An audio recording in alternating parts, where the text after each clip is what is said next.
Recording करते हैं, इसको मिनिमाइज और अपनी पीपीटी विजुअल करते हैं। नमस्कार साथियों, शिक्षा शास्त्र की एक और क्लास में आप सभी का स्वागत करता हूं। मेरा नाम है अनिकेत। चैनल पर जितने भी लोग आ गए हैं, चैनल को जरूर लाइक सब्सक्राइब शेयर करें, क्योंकि शिक्षा शास्त्र विषय से जुड़ा टॉपिक यहाँ रेगुलर अपडेट होता है। और आप चाहे जिस फील्ड की तैयारी कर रहे हैं, अगर एजुकेशन सब्जेक्ट है तो ये क्लास आपके लिए है। चाहे आप बीएड के स्टूडेंट हो, बीए के स्टूडेंट हो, एमए, एमएड, नेट कुछ भी है, प्रॉपर आपके लिए हेल्पफुल है। सो टाइम विदाउट वेस्ट आते हैं सीधे हम लोग टॉपिक पे, जिसमें से हम लोग हायर एजुकेशन पढ़ रहे थे। हायर एजुकेशन में हमने उसका कॉन्सेप्ट देखा, नेचर देखा, और उसके बाद हम लोग आ गए उसके हिस्टोरिकल बैकग्राउंड में।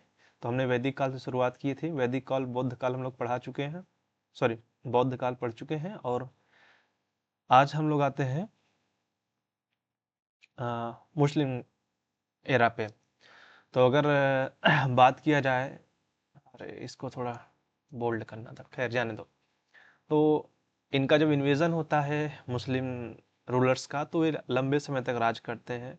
और इनका जो फोकस होता है मोस्टली ये रिलीजियस, जैसे धार्मिक जगहों पे फोकस करके, जैसे मान लो मस्जिद हो गया, तो वहीं से एजुकेशन दी जाती थी। एजुकेशन यहाँ भी फ्री ऑफ कॉस्ट चलती थी। हाँ, लेकिन यहाँ पे एक चीज, नई चीज आ गई थी कि इनाम और सजा, जो कि चीज वैदिक काल या बुद्ध काल में पनिशमेंट जैसा कोई कॉन्सेप्ट नहीं था, पर यहाँ बहुत हार्ड पनिशमेंट दी जाती है। जो कूटने पीटने वाला कॉन्सेप्ट आया ना, यहीं से आया।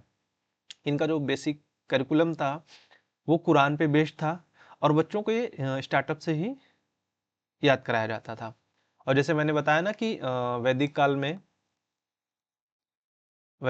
एक होता था शिक्षा आरंभ करने के लिए उपनयन संस्कार, बौद्ध काल में प्रवज्जा होता था। वैसे इनके यहाँ होता था एक बिस्मिल्लाह रस्म, ठीक।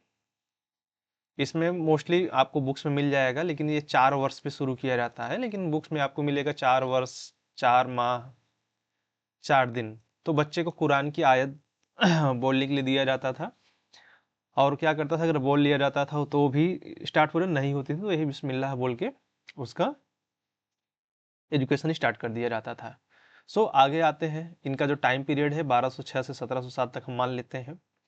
अब अगर इनके यहाँ हायर एजुकेशन के देखा जाए, तो जो हायर एजुकेशन ली जाती थी उसमें क्या होता था कि एडवांस रिलीजियस नॉलेज दिया जाता था। एडमिनिस्ट्रेशन हो गया, ठीक है, जजेस हो गए, स्कॉलर्स हो गए, और जो रिलीजियस धर्म गुरु हमारे होते थे उनके, इसके साथ साथ बौद्धिक, नैतिक और व्यवहारिक क्षमताओं, यानी कह सकते हो कि डेवलपमेंट आपका इंटेलेक्चुअल हो गया, इथिकल हो गया, और प्रैक्टिकल एबिलिटीज पे भी फोकस किया जाता था। तो इनके यहाँ हायर एजुकेशन मोस्टली इन चीज़ों पे फोकस थी। अब अगर एक चीज़ देखा जाए, तो इनके यहाँ जो थी शिक्षा, वो धर्म से बहुत ज़्यादा जुड़ी थी।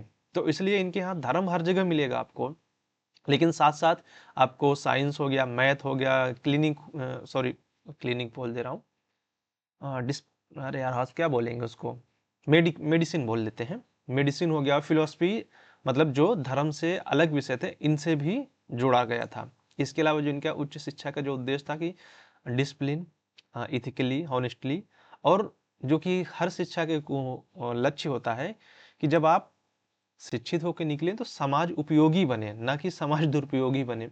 तो ऐसे पर्सन्स को क्रिएट करने की रिस्पॉन्सिबिलिटी थी।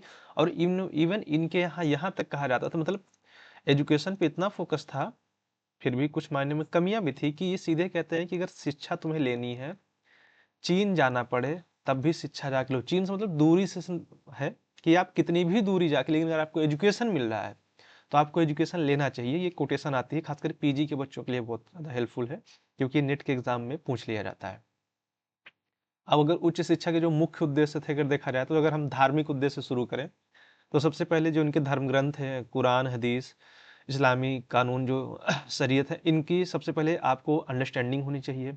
फिर जो इनके धर्म गुरु थे उलेमा, और जो न्यायाधीश थे काजी, काजी बोले जाते हैं, तो उनकी ट्रेनिंग दी जाती थी। ये इनके क्या थे, रिलीजियस यानी धार्मिक चीज़ों के एम थे।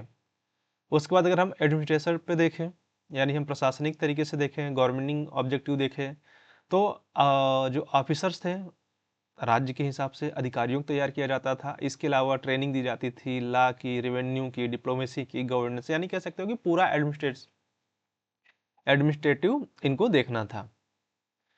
और अगर मोरल डेवलपमेंट की बात करें, कैरेक्टर डेवलपमेंट की बात करें, तो जो वैदिक काल से चला आ रहा था वो भी यहाँ पे चलता है। लेकिन जब आप थोड़ा इन चीज़ों को डिटेल में पढ़ते हैं तो यहाँ पे एक नई चीज़ ये है, मैं नहीं कह रहा हूँ कि ये चीज़ें नहीं थी, लेकिन अगर आप अमीर घर से थे तो विलासितापूर्ण आप जीवन जी सकते थे। हॉस्टल यहाँ भी था, ऐसा नहीं था कि हॉस्टल का कॉन्सेप्ट यहाँ पे खत्म हो गया था, हॉस्टल्स यहाँ भी थे। पर अगर आप अमीर घर के बच्चे थे तो नो डाउट आप एक होता ना कि घर में है, कमरे में, जिस कमरे में रह रहे हैं एसी लगा है, फ्रिज रखा है, बर्तन मांजने कोई और आ रहा है, तो ऐसा जीवन भी वहां पे पॉसिबल था।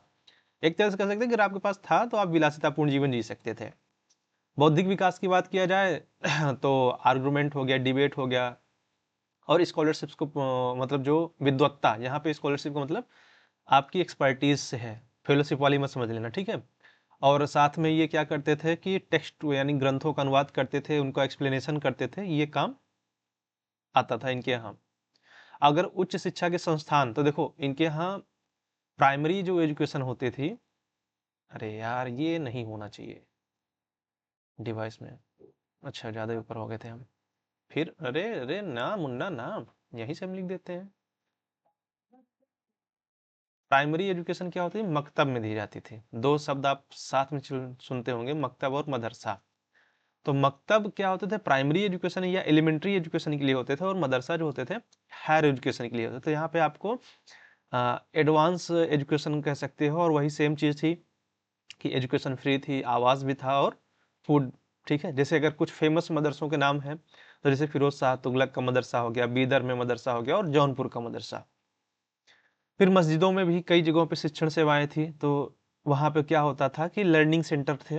और यहाँ पे क्या होता है, हलाका, अध्ययन मंडलियों को, मतलब क्या होता था कि स्टडी सर्कल, जैसे हम लोग ग्रुप टीचिंग करते हैं ना, तो उस टाइप का था कि यहाँ पे स्कॉलर्स होते थे, टॉट स्टूडेंट्स लाइक हलाका, स्कॉलर सिखाते थे। और इसमें फिर एक चीज़ और आता है, खानकाह, सीखने की एक और जगह होती है। तो यहाँ पे क्या होता है, जो खानकाह होते थे, यहाँ पे आपको स्पिरिचुअलिटी और मोरल डेवलपमेंट की एजुकेशन दी जाती थी, या कह सकते हो फोकस किया जाता था सूफीज्म और मोरल ट्रेनिंग पे। अब उच्च शिक्षा का पाठ्यक्रम, तो सबसे पहले धार्मिक विषय में जितने भी आते हैं धर्म ग्रंथ, इनके कुरान, हदीस, फिक्ह, तफसीर, अरबी व्याकरण, ये सारे आते थे।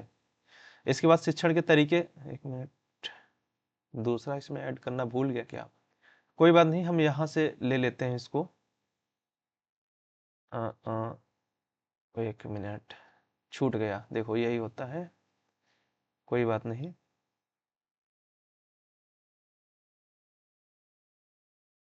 हाँ, ये रख लीजिए हम लोग। तो इसके अलावा जो, अरे यार ये क्यों हो जा रहा है, क्या समस्या है। तो ये जो विषय है ये सेकेंडरी, धर्म के बाद अगर हम धर्म निरपेक्ष विषय की बात कर लेंगे तो ये प्रैक्टिकल भी चलते थे, ऐसा नहीं था कि सिर्फ धार्मिक चीजों पे ही अटके थे। धार्मिक विषय के अलावा मैंने कहा ना कि दर्शन, गणित, विज्ञान, ठीक है, समाज शास्त्र, और राजनीति, तो ये सारे विषय भी रखे गए थे। ऐसा नहीं था कि इनको हो गया, और प्रैक्टिकल नॉलेज पे फोकस किया जाता था। और हाँ, इस्लाम से मैं एक चीज बता दूं कि इस्लाम सिर्फ एक ईश्वर को मानने वाले थे, इसीलिए इसे एकेश्वरवादी दर्शन भी, जब पीजी के बच्चों के लिए है, एकेश्वरवादी दर्शन भी इसे कहा जाता है। और इसकी तुलना हमारे यहाँ जो जिस दर्शन से की जाती थी उसे हम अद्वैत वेदांत से करते हैं, शंकराचार्य के, क्योंकि शंकराचार्य ने भी एक का ही कॉन्सेप्ट लिया कि ब्रह्म एक ही है। खैर इसको मैं बाद की स्लाइड में ऐड कर दूंगा। हाँ, अब यहाँ पे जो टीचिंग मेथड थे, तो लेक्चर मेथड, डिस्कशन मेथड चलते थे, रिमेम्बरिंग था, क्वेश्चन आंसर होता था, और जो कमेंट्री होती थी यानी ग्रंथों पे टिप्पणी कराई जाती थी, और स्पष्टीकरण। शिक्षण से सॉरी शिक्षक और हम छात्र देख लेते हैं, तो सेम चीज चला आता था कि जैसे कि हमारे वैदिक काल से चला आता था कि वो रिस्पेक्टेड पर्सन होते थे, यहाँ पे नाम बदल जाता, उलेमा या मौलवी के नाम से आ जाता, और उनको क्या होता था कि अच्छी खासी, मतलब राजा और महाराजाओं का समय था, तो उनको अनुदान, भूमि, जागीर, ये सब चीज भी मिल जाते थे। छात्र की बात करें तो योग्यता के आधार पर एडमिशन था, mostly education free of cost थी, और जो कह सकते हो ना कि टैलेंटेड बच्चे होते थे तो उनको स्कॉलरशिप भी दी जाती थी। अगर हम इवेल्युएशन सिस्टम की बात कर ले तो यहाँ पे भी कोई अभी तक रिटन एग्जाम जैसा कोई कॉन्सेप्ट नहीं था, यहाँ पे भी कोई औपचारिक शिक्षा नहीं थी, तो इसलिए मूल्यांकन जो मोस्टली होती थी ओरली हो जाती थी, और आपके क्या होता था, एक्सप्लेन और आर्गू पे काम चल जाता था। अब इसमें एक चीज और आती है, ये पूछा जाता है बीएड और एमएड एमएमएड सॉरी एमए और एमएड में, कि जिन स्टूडेंट ने कुरान, हदीस और फिक्ह मतलब धार्मिक ग्रंथों की डिग्री ली है उन्हें आलिम कहा जाता था, और जो बच्चे लॉजिक की पढ़ाई करते थे, फिलोसफिकल हो जाते थे आर्गू पे, तो उन्हें फाजिल। और एक डिग्री मैंने छोड़ रखा है, अगर किसी को पता हो तो मुझे जरूर बताइए कमेंट करके। अगर इसके हम लिमिटेशन की बात कर लें, सीमाएं, तो सबसे बड़ी प्रॉब्लम ये था कि नो डाउट ये कहते थे कि एजुकेशन लेने के लिए चीन तक जाओ, पर मोस्टली जब अपने यहाँ कल्चर पे हम बात करते हैं इंडिया में, तो रिलीजियस सेंटर्ड थी, और इनका एक सबसे बड़ा काम था कि अपने धर्म का जितना ज़्यादा हम प्रचार कर सकें, ये इनका मेन फोकस था। और जैसा कि हमारे यहाँ वैदिक काल में प्रॉब्लम आती है कि वैदिक काल के उत्तरार्ध होते होते महिलाओं की शिक्षा और तमाम लोगों के लिए लिमिटेशन आ जाती थी, सेम ये प्रॉब्लम यहाँ पे भी थी। मास एजुकेशन की यहाँ पे भी प्रॉब्लम थी, जन शिक्षा का यहाँ पे अभाव था, और जो रटंत सिस्टम था, तो वो समस्या तो हमेशा ही होती है। और एक मिनट, स्लाइड नहीं, हाँ, और एक चीज यहाँ पे था, बता देता हूँ कि यहाँ जो पनिशमेंट था, पनिशमेंट मैं बता चुका हूँ पहले भी कि यहाँ पे फिजिकल पनिशमेंट दिया जाने लगा था, जबकि अगर आप वैदिक काल पढ़ते हैं, बौद्ध काल पढ़ते हैं, तो छात्रों को कोई फिजिकल पनिशमेंट नहीं दी जाती थी, लेकिन यहाँ दबा के दी जाती थी, कूटो, बहुत मारते थे। और यहाँ पे एक चीज और है, नहीं, क्या लिख रहा हूँ मैं ही भूल जा रहा हूँ। यहाँ पे एक और चीज चलने लगी थी, तो नेट या कहीं एग्जाम में आता है, तो ये चलती आंसर जो माना जाता है शुरुआत वैदिक काल में भी है, इसका प्रूफ मिलते हैं, बट एविडेंस के बेस पे मॉनिटरिंग प्रणाली का जो कॉन्सेप्ट आता है वो इस्लाम एजुकेशन से ही आता है। मॉनिटरिंग प्रणाली में क्या होता था कि अगर क्लास में टीचर जी गायब हो जाएं, तो वो किसी एक बच्चे को टास्क दे देते थे और वो बाकी सारे बच्चों को पढ़ाता था। तो यहाँ पे हम कवर कर लिए इसके, और जितने भी लोग देख रहे हैं चैनल को ज़रूर लाइक सब्सक्राइब शेयर करें। अगली क्लास में हम लोग ब्रिटिश एरा की बात करेंगे, उसके बाद अपने इन आफ्टर फ्रीडम वाले कॉन्सेप्ट पे बात करेंगे, और उसके बाद फिर जो अदर टॉपिक्स हैं उनको कवर करेंगे। जितने भी लोग देख रहे हैं यार, चैनल को ज़रूर लाइक सब्सक्राइब शेयर करो। वीडियोस में रेगुलर बना रहा हूँ, टाइम लगता है, मेहनत लगती है, और आपको पीपीटी भी प्रॉपर मिल जाती है एज ए पीडीएफ फॉर्मेट। तो इसको यार सपोर्ट करो, मुझे भी अच्छा लगे ना कि हाँ मैं देखूँ कि चलो बढ़ रहे हैं। लगे रहो आप भी, मैं भी लगा रहा हूँ यार। एक अंगूठे से आप चीज़ें सुधार कर सकते हैं, कुछ नहीं करना है, एक अंगूठा है, बस बेल आइकन पे दबा दो, सब्सक्राइब कर दो। सो मिलते हैं आप लोगों से नेक्स्ट क्लास में, तब तक के लिए थैंक यू। चलो इसको ऑफ किया जाए।